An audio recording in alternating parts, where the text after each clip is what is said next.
Hi I'm Satish, welcome to top 9 80. ఇవాల్టి top 9 entertainment news ఏంటో ఇప్పుడు చూసేద్దాం. బాలయ్య హీరోగా బోయపాటి డైరెక్షన్లో తెరకెక్కిన అఖండ 2 సినిమా సూపర్ డూపర్ హిట్ అయింది. రిలీజ్కు ముందు కొన్ని అడ్డంకులు ఎదుర్కొన్నా కూడా రిలీజ్ తర్వాత అడ్డనేదే లేకుండా బాక్స్ ఆఫీస్ దగ్గర కలెక్షన్స్ను కుమ్మేస్తాం. ఈ క్రమంలోనే ఈ మూవీకి మరింత ప్రచారం కల్పించేందుకు బాలయ్య వారణాసి వెళ్లారు. పరమేశ్వరుడికి మొక్కులు అప్పచెప్పారు.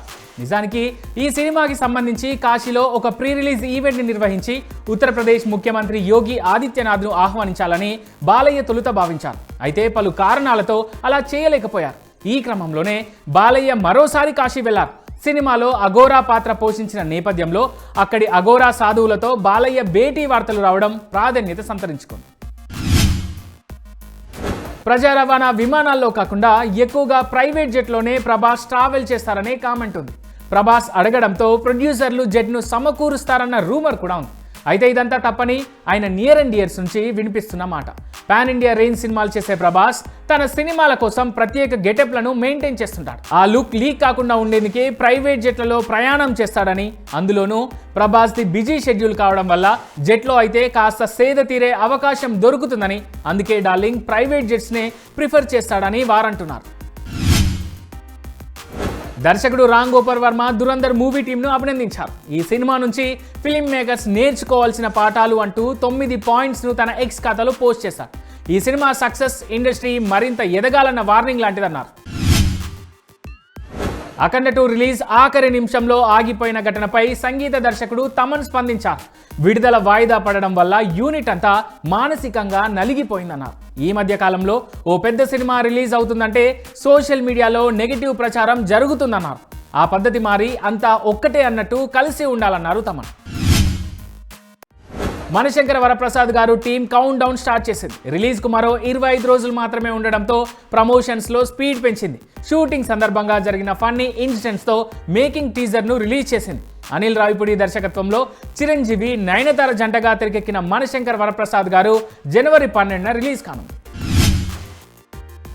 పూర్తిగా ఏఐ టెక్నాలజీతో రూపొందుతున్న Chiranjeevi Hanuman cinema first glimpse release అయింది.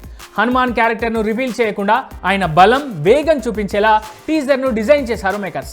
విక్రమ్ మల్హోత్రా, విజయ్ సుబ్రహ్మణ్యం సంయుక్తంగా నిర్మిస్తున్న ఈ సినిమాను 2026లో రిలీజ్ చేసేందుకు ప్లాన్ చేస్తున్నారు. తమిళ స్టార్ హీరో విజయ్ హీరోగా పాన్ ఇండియా స్థాయిలో తెరకెక్కుతున్న చిత్రం జననాయగన్. హెచ్ వినోద్ దర్శకత్వం వహిస్తున్నాడు. ఆ మధ్య రిలీజ్ చేసిన గ్లిమ్స్ కు మంచి స్పందన రాగా ఇటీవల వచ్చిన first single super hit talk తెచ్చుకుంది. విజయ్ చివరి సినిమా కావడంతో ఈ సినిమా కోసం ఫ్యాన్స్ ఈగర్గా ఎదురుచూస్తున్నారు. ఈ చిత్రానికి సంబంధించి యూకేలో అడ్వాన్స్ బుకింగ్స్ కూడా స్టార్ట్ చేశారు. అలా ఓపెన్ చేసిన 24 గంటల్లోనే జననాయగన్ టికెట్లు 12.7 వేలకు పైగా అమ్ముడై తమిళ సినీ చరిత్రలోనే ఆల్ టైమ్ రికార్డును క్రియేట్ చేసింది. అయితే యూకేలో అత్యధిక టికెట్స్ బుక్ అయిన సినిమాగా లోకేష్ కనకరాజ్ దర్శకత్వంలో వచ్చిన లియో సినిమా 24 గంటల్లో 10,000 టికెట్లతో టాప్లో ఉంది. ఇప్పుడు విజయ్ నటించిన జననాయగన్ భారీ స్థాయి బుకింగ్స్తో లియో రికార్డును బద్దలు కొట్టేసింది. బలగం దర్శకుడు వేణు దాదాపు 2 ఏళ్లుగా రెండవ సినిమాను స్టార్ట్ చేసేందుకు కష్టపడుతూనే ఉన్నాడు. ఎల్లమ్మ అనే కథ రాసుకొని టాలీవుడ్ మొత్తం చుట్టేశాడు వేణు. మొదట నేచురల్ స్టార్ నాని హీరోగా వస్తుందని అన్నారు, కానీ అక్కడ సెట్ కాలేదు. అక్కడి నుండి యంగ్ హీరో నితిన్ దగ్గరకు చేరింది స్క్రిప్ట్. తమ్ముడు ఎఫెక్ట్తో నితిన్ కూడా ఎల్లమ్మను పక్కన పెట్టేశాడు. ఆ తర్వాత బెల్లంకొండ పేరు వినిపించింది, అది కార్యరూపం దాల్చలేదు. ఇక లేటెస్ట్గా టాలీవుడ్ మ్యూజిక్ డైరెక్టర్ దేవిశ్రీ ప్రసాద్ ఎల్లమ్మ సినిమాతో హీరోగా ఎంట్రీ ఇస్తున్నాడన్న వార్తలు హల్చల్ చేశాయి. కానీ అధికారికంగా ఎక్కడా కన్ఫర్మ్ కాలేదు. అటు దిల్ రాజు కూడా త్వరలోనే హీరో ఎవరనేది చెప్తామని గోవా ఫిలిం ఫెస్టివల్లో ప్రకటించారు. ఇప్పుడు తెలుస్తున్న సమాచారం ప్రకారం ఎల్లమ్మ సినిమాలో హీరోగా దేవిశ్రీ ప్రసాద్ను ఫిక్స్ చేశారట. 2 రోజుల క్రితం దేవిశ్రీపై లుక్ టెస్ట్ కూడా జరిగిందట. అలానే రీసెంట్గా అల్యూమినియం ఫ్యాక్టరీలో అనౌన్స్మెంట్ గ్లిమ్స్ కోసం వీడియోను కూడా షూట్ చేశారట. గ్లిమ్స్తో పాటు దేవిశ్రీ ప్రసాద్ హీరో అని అఫీషియల్గా ప్రకటించనున్నారట దిల్ రాజు. తన కెరీర్ను మలుపు తిప్పిన కొత్తలోక చాప్టర్ 1 వైబ్ నుంచి నటి కళ్యాణి ప్రియదర్శన్ బయటకు రాలేకపోతున్నారు. లేటెస్ట్ ఇంటర్వ్యూలో ఆ సినిమా రిలీజ్ రోజు ఫీలింగ్స్ను గుర్తు చేసుకున్నారు. ఆడియన్స్ తనను సూపర్ హీరోగా యాక్సెప్ట్ చేస్తారా లేదా అన్న భయంతో మ్యాట్నీ షో వరకు గదిలోంచి బయటికి రాలేదన్నారు. దర్శకుడు జేమ్స్ కెమెరూన్ అవతార్ 3 ప్రమోషన్ సందర్భంగా టర్మినేటర్ సిరీస్ అప్డేట్ ఇచ్చారు. ఈ సిరీస్లో రాబోయే నెక్స్ట్ మూవీలో ఆర్నాల్డ్ నటించడం లేదని కన్ఫర్మ్ చేశారు. కొత్త జనరేషన్ ఎంకరేజ్ చేయాల్సిన టైం వచ్చిందన్నారు ఈయన.